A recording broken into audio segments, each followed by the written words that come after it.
This talk takes about 35 minutes, depending on questions. And please ask questions anytime, just raise your hand. I view this as a learning experience for everyone. You probably, I hope, learn something that you haven't heard before, okay? But I must emphasize the fact that this is my personal lecture on Iron Dome, okay? It's mainly technical kinds of information and factual information, nothing political, okay? So, but because I don't want to I don't want to do anything like that. So it's just mainly technical. And as soon as this group gets a little settled, we'll get started. And my name is John Cervini. I'm a member of InfoAge. I also happen to be the board chairman here. I used to work here. I spent 30 years at Fort Monmouth. I spent 11 years here in intelligence and electronic warfare. And when we talk about systems such as this, these very capable air defense systems, we're talking a lot about electronic warfare, how to counter threats.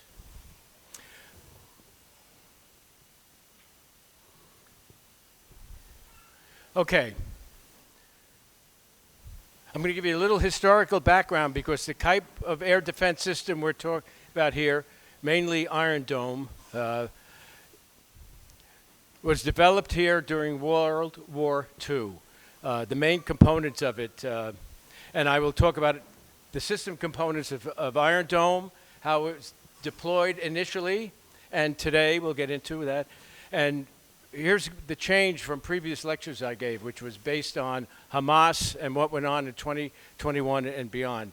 Now there's much more going on, as you know. So I'm going to talk about the Hezbollah threat and the Iranian threat and the recent attacks, exactly what happened, okay? Because a lot of details just aren't there yet. In another 6 months, you'll be able to read somewhere about exactly how many missiles were launched, how much damage was done, etc. Okay, and again, if you have any questions, let me know. Back in 1944, towards the end of World War II, there was a development here called the SCR 584 Air Defense Radar. Okay, what happened in World War II was Camp Evans, this was part of Camp Evans, it's now InfoAge, but we've preserved it, and it was responsible for all radar development in the Army, okay, from World War II on. Okay, and so what happens is a lot of research and development and technical work was done here. So the engineers here, working with MIT, developed and fielded this particular radar, okay? And not only that, worked with IBM Corporation, which did a special purpose processor in here to take the radar data, track a target, okay, and then send that information to the artillery, okay, who could then track the target from the radar very accurately and then fire munitions at the threat target, okay? And in addition to that, another development that wasn't done specifically here, but throughout the Army, was something called proximity fuse, which meant that you did not have to directly hit a target.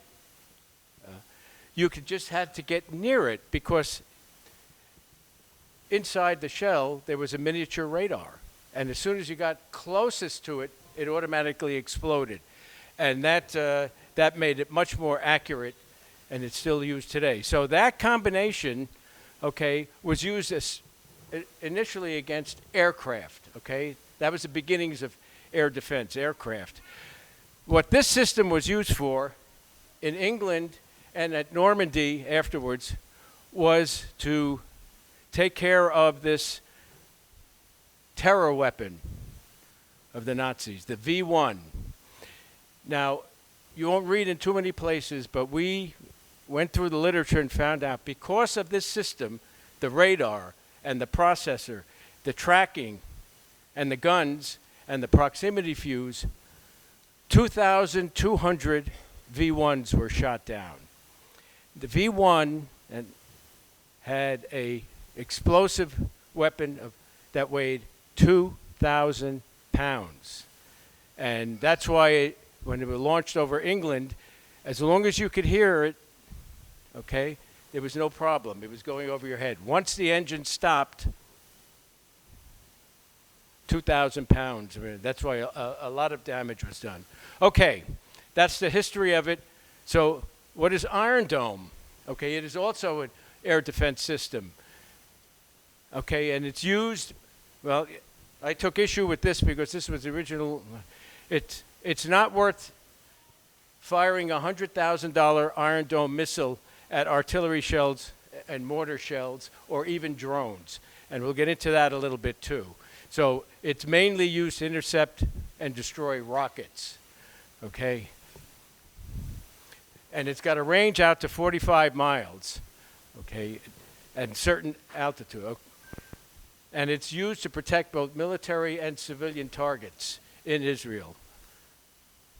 It was requested by the Ukraine, but as you can imagine, Israel could not afford to give up any Iron Dome systems. It was built, and it has its roots against Hezbollah in 2006, okay, when all of a sudden primitive rockets were fired by Hezbollah, in July of 2006 along the southern border, okay, and they used Russian rockets that Iran bought on the open market, and because they were old and not as capable as what the Russians have now, so they sell them all their stuff to third world countries. Okay, and the interesting thing is, well, more than interesting, is now we're facing Israel is facing this similar situation here in 2024. Okay, during that time, again, a lot of rockets were fired, okay, and Israel at the time had nothing to counter them, okay, because of the numbers and just because they were hidden and they didn't have any system that could do anything with them. So the Israel Ministry of Defense decided that they needed a defensive shield. Okay, so Iron Dome was developed rapidly and efficiently, okay? And again, the components are similar to what was developed here in 1944.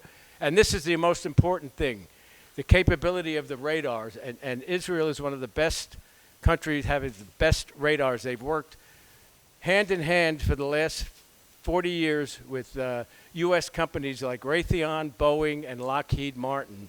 And the teams have done very, very well. Okay, then you have a control center, okay, almost like the processor, much, much better, though, than we had with the SCR 584 in World War II.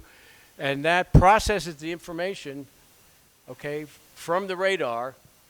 Multiple targets, though. Back in World War II, the radar could only detect a single target and track it. This has multiple targets, up to 12 to 15 targets simultaneously because the processor and the computer is so good. And then, not only that, it has the equivalent of AI software, we might call it, to prioritize which is the most dangerous of the rockets coming in.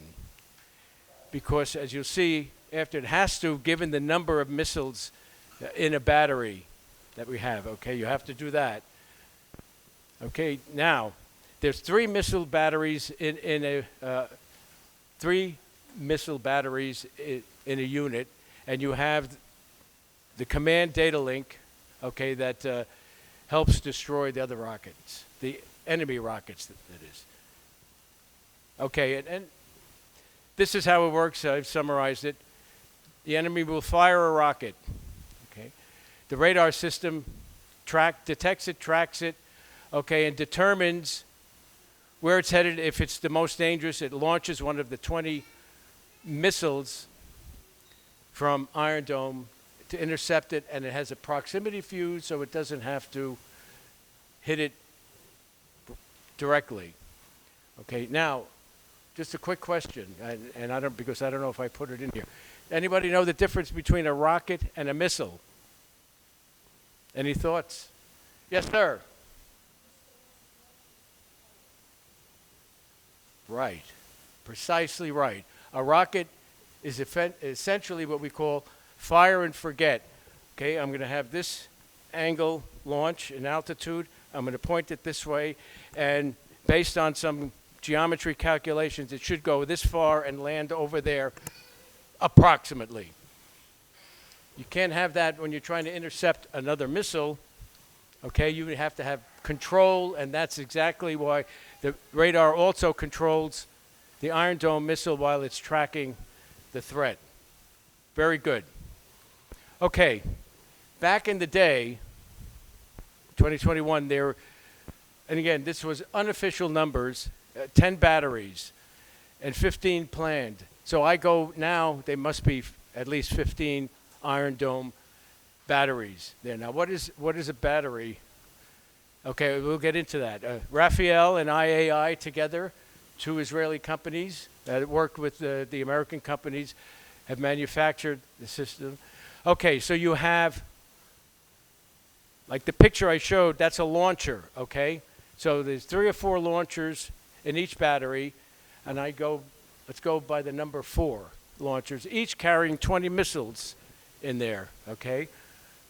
And you can steer them because they're under control, like the gentleman said, okay? So it's got a proximity fuse on it. So if you do 4 times 15 times 20, you have a total at any one time of 1,200 Iron Dome missiles available for firing. So Israel has to be judicious in using them, even if now maybe there's more than 15. You know, that's a ballpark number that we can use. Now, what happens when you have 4,000 missiles fired? Well, they're not fired all at once. When they talked about the 4,000 missiles that Gaza launched in May of 2021, that was all day. You know what I mean? Not all at once. They couldn't even do that. So they get reloaded, and it may take a half hour to reload or an hour to reload a battery. Okay, a launcher. Okay, now what I want to show you, for those of you who have a few of you may have heard my previous lecture. After the explanation, there's this wonderful video, about 3 minutes, that really explains it. Now, this was prior to May of 2021. It's a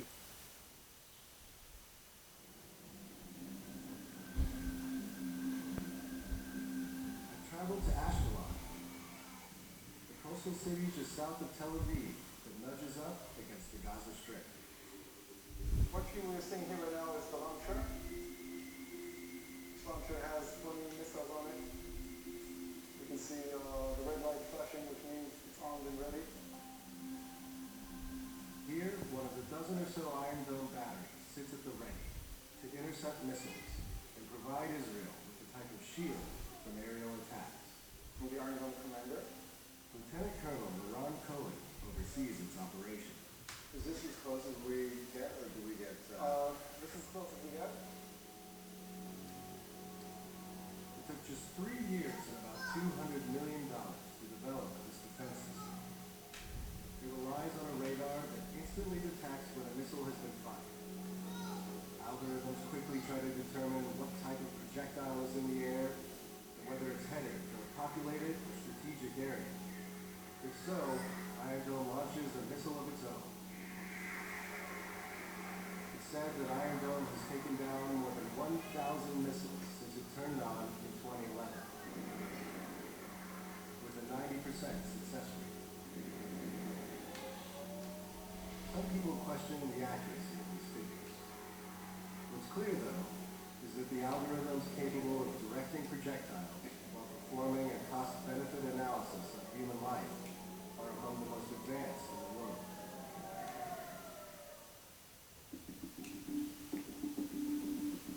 This network of launchers is highly mobile and constantly on the move.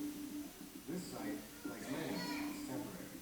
Everything you see here can be moved out in a matter of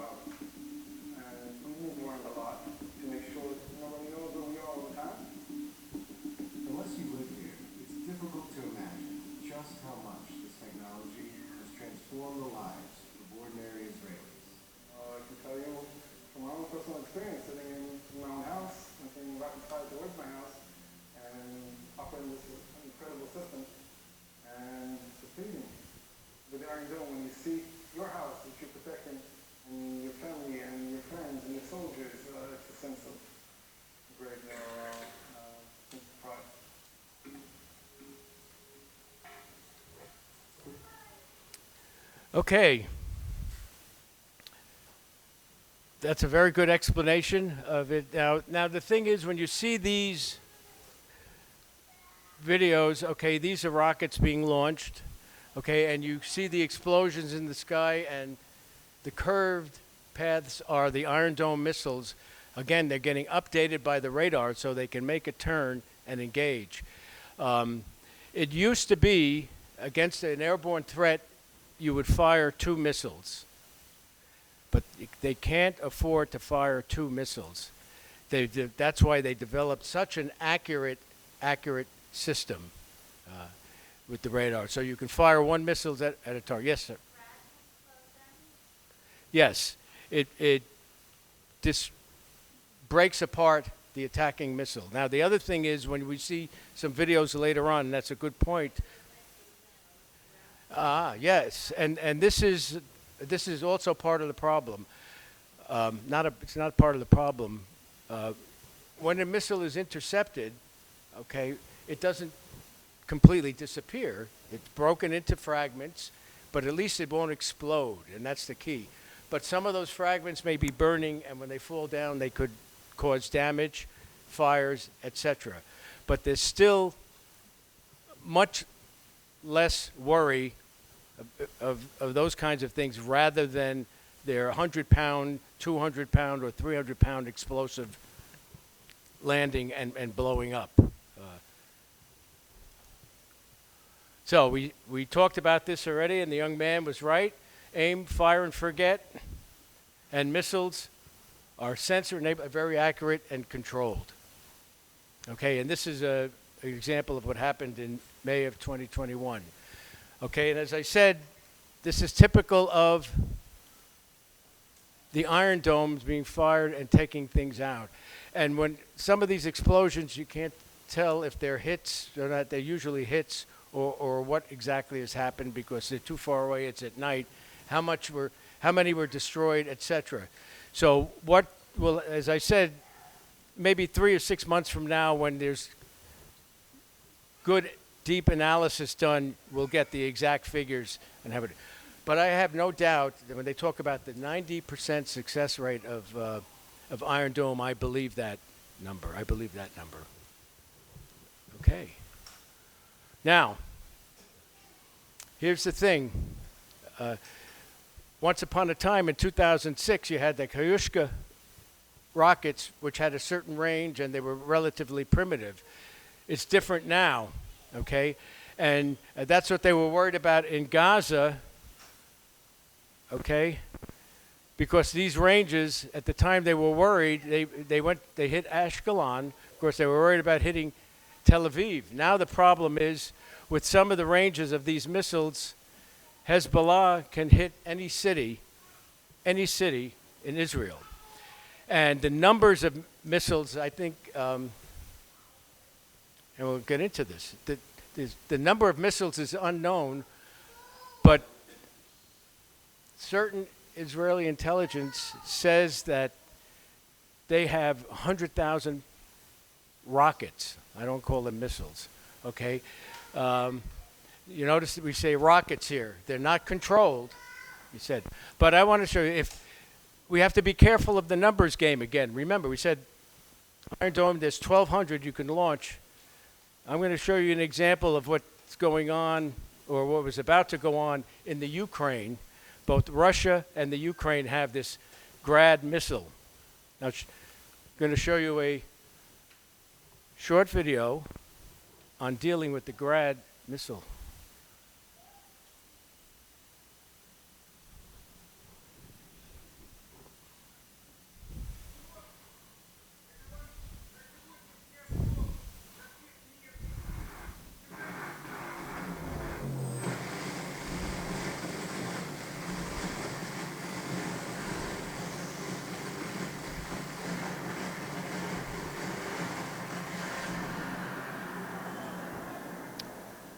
"75 missiles in 10 to 12 seconds. Now, the fortunate thing about that is that's why you have drones and intelligence, because it takes time to set those things up. And in Lebanon in Gaza, where there's so many buildings, you cannot set those things up inside the buildings. You'll have misfires and things. So that is not as much of a threat as in the Ukraine, and they have to deal with that. But now it's the numbers game, okay? 75 missiles in 13 seconds. So we said that there's 1,200 Iron Dome missiles available at any time, and that the system is so good it picks the highest priority threats, okay? And as the young lady said here, that the rest will land in the territory and possibly cause some destruction, but certainly much less than having the rocket explode.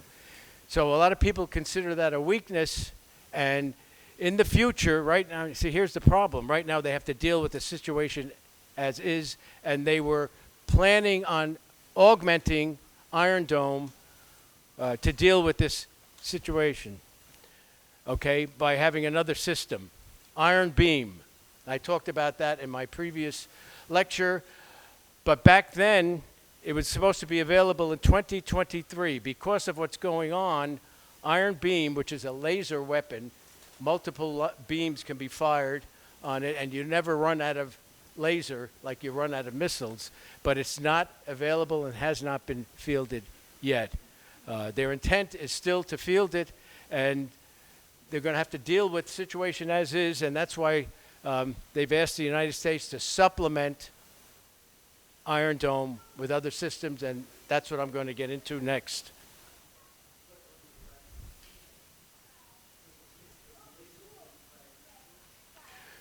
The laser destroys the front end and makes it explode. Yes, or it does the guidance system. Some of these things now are guided. And Iron Beam will be used mainly against these targets that Iron Dome, it's not worth financially with, like drones especially, okay? And we know now that Hezbollah has very capable drones that they've been developing over the last dozen years. And you don't want to fire a $100,000 missile at a $1,000 drone, because then you lose that battle. You need to save them for the other. So Iron Dome, when it's out there, will be dealing with that. And they're working closely with the United States, Lockheed Martin and Raytheon on it. The range of that and the power depends on how big the transmitter is. And right now, Israel has a 100 kilowatt transmitter for lasers, and Raytheon and Lockheed Martin have 300 kilowatts, which extends the range and the power to deal with these. And we'll have to see. I'll have a lecture on that in the future, and you come back, please, and we'll get the details. Yeah, every 5 seconds they're limited. Yeah, but that's a very good point, yes. And that's one of the issues. So now, Hezbollah, everybody, see this? This is a type of cruise missile in an attic in Beirut. And the attic, if you listen to the Israeli Minister of Defense, who released this picture and showed how the attic opens, the missile could be fired, okay, and with a cruise missile, it's not as explosive when it's taking off as regular. It's got a little rail there that it's launched off, and then slowly builds up speed, but flies very, very low under the radar, okay? So now you're going to have to use other systems that provide a radar coverage at a lower altitude because of these things. And that's where they found it, okay? And that's why I think they knew such things existed, and that's why the invasion of southern Lebanon to deal with the Hezbollah threat occurred, okay? They felt they couldn't just sit around. Okay. And here's the thing. I talked earlier about the fact that when you looked at the ranges of those missiles, that that everybody was worried that now Hezbollah has missile capability to attack and reach Tel Aviv. And I'm going to show you a quick video because one of these attacks occurred, and in this case, Iron Dome, I took it down.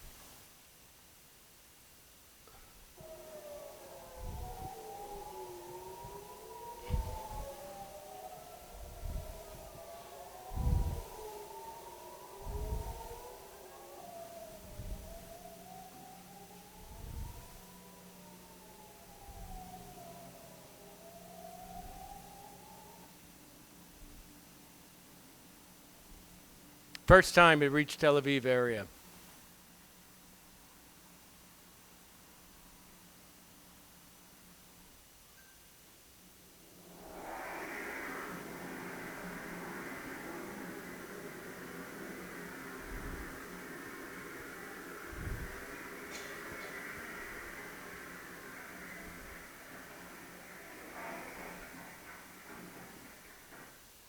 So now the threat level has really increased because that was aimed and at Tel Aviv itself from somewhere in Lebanon, okay?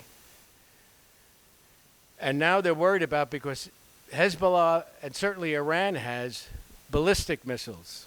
Now, anybody know the difference between a ballistic missile and a regular missile? Correct. That's one aspect. Very good. Very good. Anybody else? Yes. The big thing is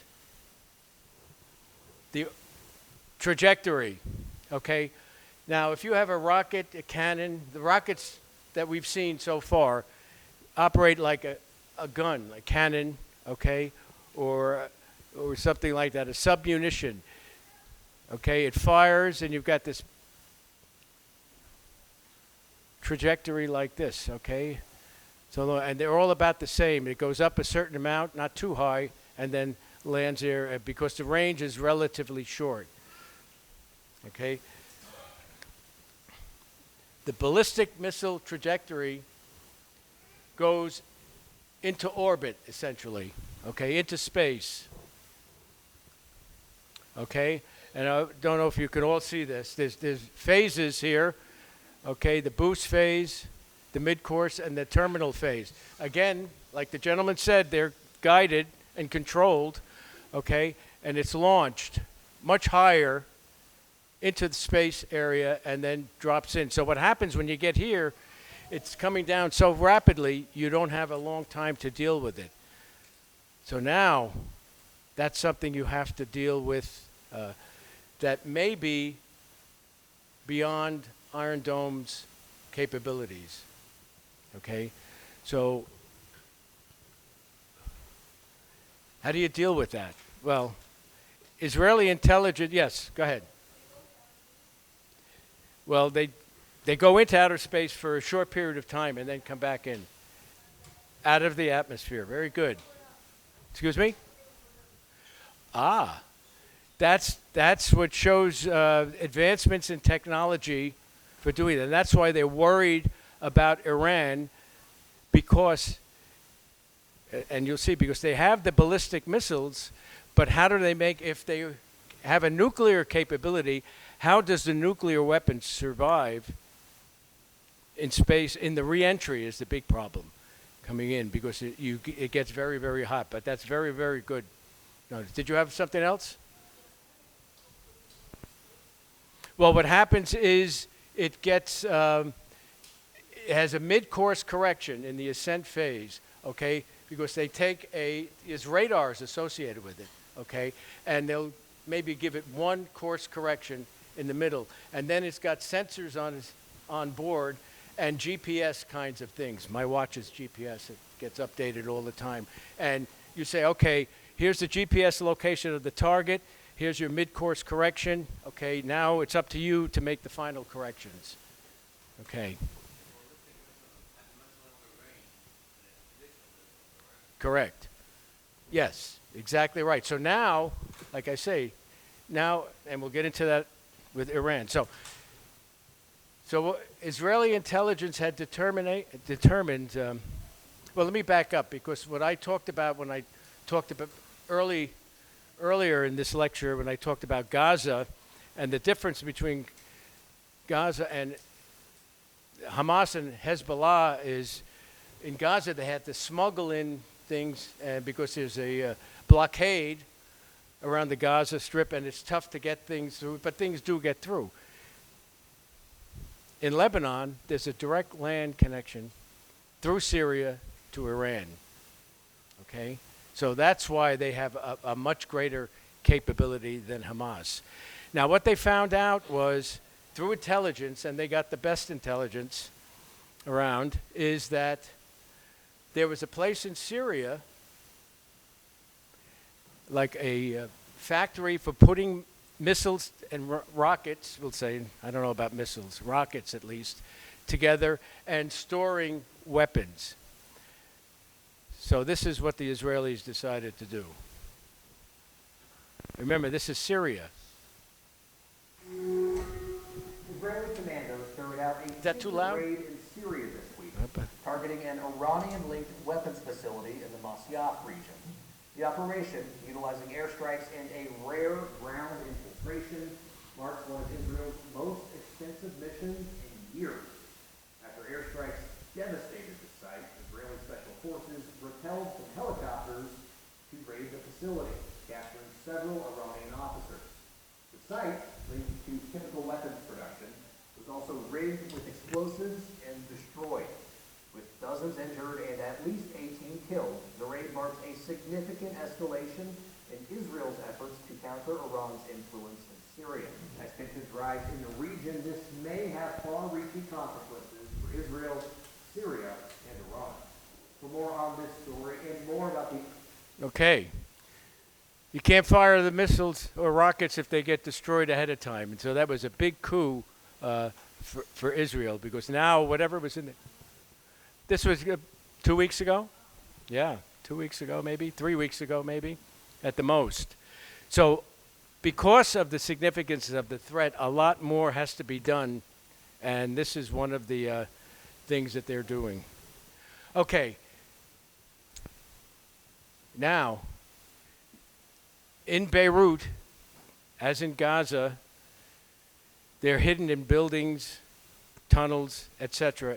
And aside from Iron Dome, which is a defensive weapon, the way Israel intends to and has been reducing the potential for launches is to take things out with their aircraft, their Air Force. Okay? F-16. Once upon a time, Israel built its own. The Kafer jet was built totally in Israel. Okay, they sold all of those to third world countries and started buying the latest American U.S. aircraft. They have over 300 F-16s. But the big thing is they have 66 F-15s, which is even more capable. And this is the aircraft that has the building buster bombs, as they call it, okay? And what happens is they have 2,000-pound payload, warhead, weighs almost 5,000 pounds, and it drops, okay, and penetrates the building right down to the bottom. There's a delay in the fuse, and then it explodes. So anything underground gets destroyed, okay? And the latest aircraft that we've given the Israelis and NATO is the F-35, which takes off vertically this way, does not need a runway. Okay, that means you can move it to a spot, okay, as long as a parking lot, we'll say, and then much closer to where a potential target is, and then launch right away. And you can move it around all the time. So as you'll see, and I'll talk about one of the launches from Iran, targeted the F-35 airbase in Israel. And some things got through to cause damage. But those are the three aircraft. So what's going on? What's going on now in Lebanon is a lot of attacks with these aircraft, okay? And using Iron Dome and other things to defend against rocket and now missile launches. Okay. Now, so all the attacks, aircraft attacks and other things, this shows you the frequency of attacks. And most of them are obviously down here. Okay, this is Israel here. Here's the border. Has anyone heard of United Nations Resolution 1701? Yes, sir.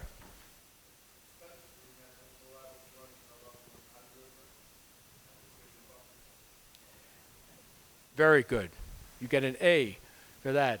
So what happened was after 2006 and the 2006 war ended, the United Nations got involved and created a demilitarized zone, buffer zone, just like they did in Korea, okay, up to the Litani River, right, which was somewhere up here, okay, and Israel withdrew all forces into their territory. Initially, Hezbollah withdrew up into the northern part of Lebanon and then completely ignored the resolution. And that's why so many attacks have occurred here. That's the buffer zone. That's where a lot of Hezbollah threats are. So what Israel is doing is attacking the threats in mainly in the buffer zone, although there are other threats around here. Okay,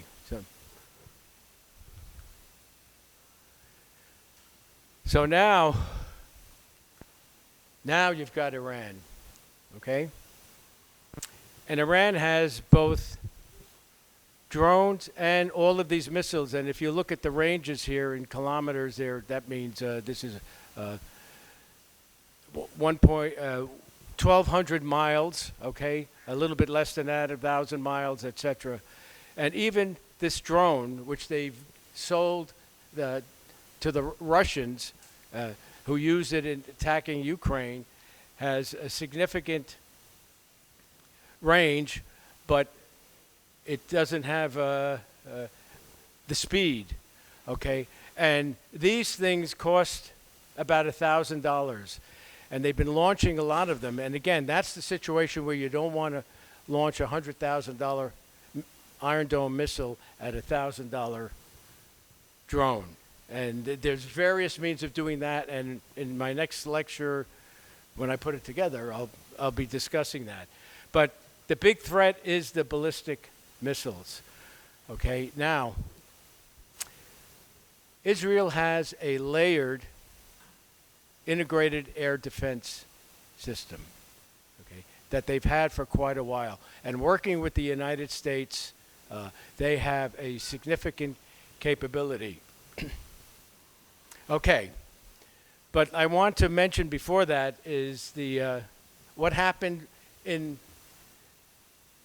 I think this is the second Iranian attack. Remember the first one, they had one, Israel retaliated. They did a second one, and we're waiting to see what Israel will do. This is the second one where a lot of ballistic missiles, 180 ballistic, 200 ballistic missiles now. Okay, that's a significant threat. Okay, here we go. Let's look now at what we've been able to confirm about the Iranian missile attacks on Israel. The full extent of them is not yet clear. Our correspondents in Iran and Israel have not been allowed access to some locations. But the BBC Verified team has been looking at what we do know about the strikes. Nawal al-Gaddafi has the video. Social media was inundated with videos showing a barrage of missiles launched from Iran towards Israel. And our team has been working through the night to verify the location. So let me take you through what we've found. These are missiles launching from Shiraz in Iran. US intelligence had warned the attack was incoming. Iran said its targets included Israeli air bases and the Mossad headquarters. We've been able to verify strikes in the vicinity of 3 key locations: Nevatim Air Base, Tel Nof Air Base, and what's reported to be the Mossad headquarters. This video is from Nevatim. The lights piercing through the night sky are missiles heading towards the airbase. In just one video, we can count at least 9 missiles clearly hitting the ground. Pro-Hezbollah media say this airbase was used in the killing of Hassan Nasrallah. The Nevatim airbase is believed to in-house F-35 fighters, but most were presumed to be airborne.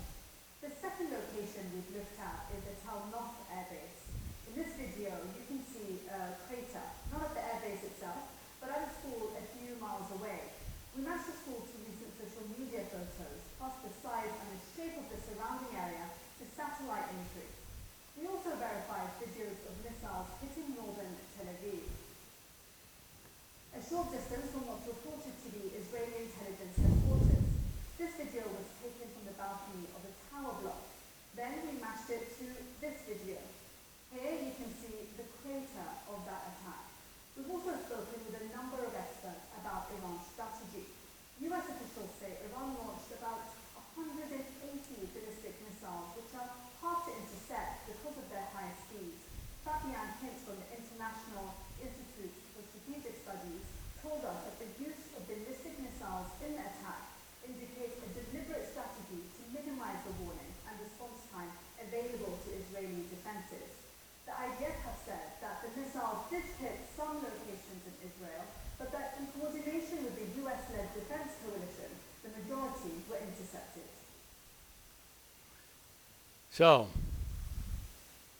it mentions the targets that were hit. The F-35 air base is here, and I'll show you some results of that. Nevatim, you're talking about Tel Nof, where there are more airplanes. And then in Tel Aviv, they know where Mossad headquarters are. Okay. Now, you saw something. Yes? No. No, and I'll get to that. No. You needed something else because they're ballistic missiles, and their velocity is tremendous. Okay, let me just show you. This is just some of the damage at the Nevatim Air Base. Here, here, and here. Okay, but fortunately they didn't hit any airplane. Well, I don't know. They're saying that there were no F-35s in the hangar, but that's a direct hit. Okay, on a hangar. So we have to see what's going on. These missiles are huge.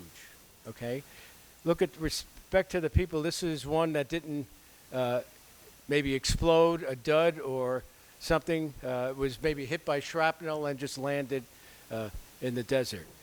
Now, once you've done with the lecture, you have free reign of the rest of the exhibits we have here. And out back, if you can ask at the front desk, where the tanks and artillery are, we have our own Honest John rocket, which was from the 60s. The U.S. Army had it in Europe, and it had a certain range. And the reason to go out there is to see the missile you saw in the previous chart is much bigger than this.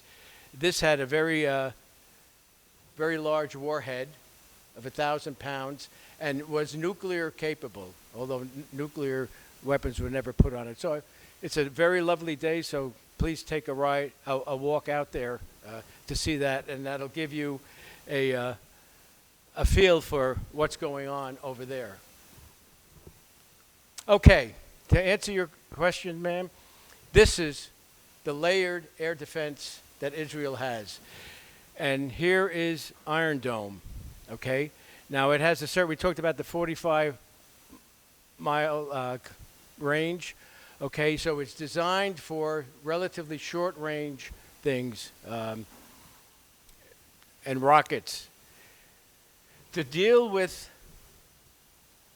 the ballistic missiles, you have David's sling, and I'll show you that. I won't get an arrow.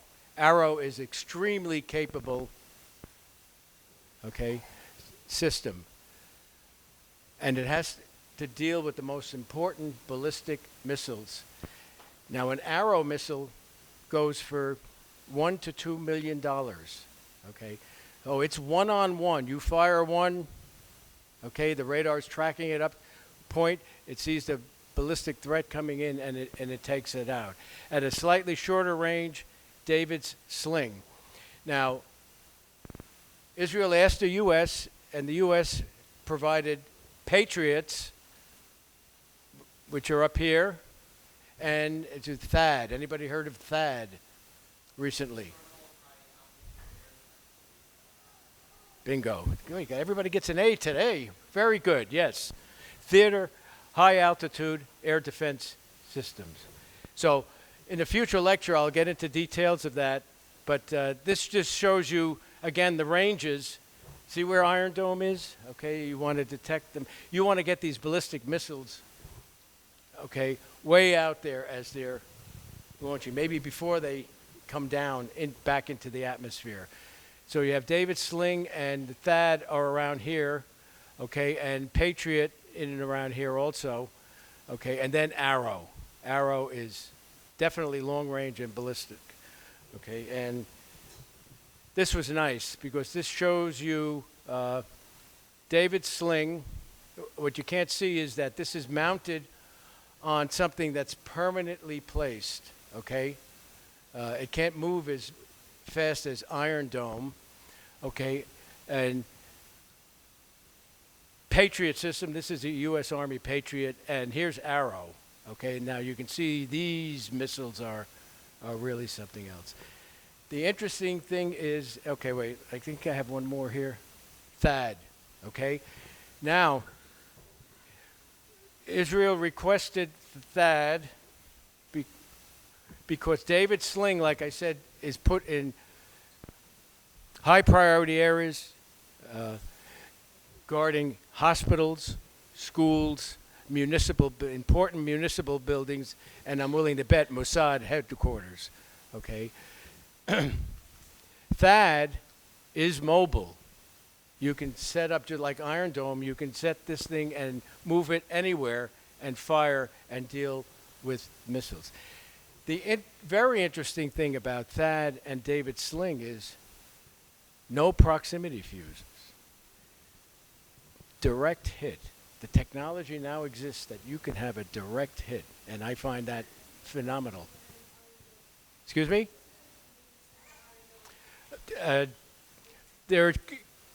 David Sling is a longer range, okay, and uses a more advanced kind of missile system. They're all, well, yes, essentially yes. They all have a radar associated with them. They all have the processing control center, okay, and the launchers. Those are the three basic systems that will always exist.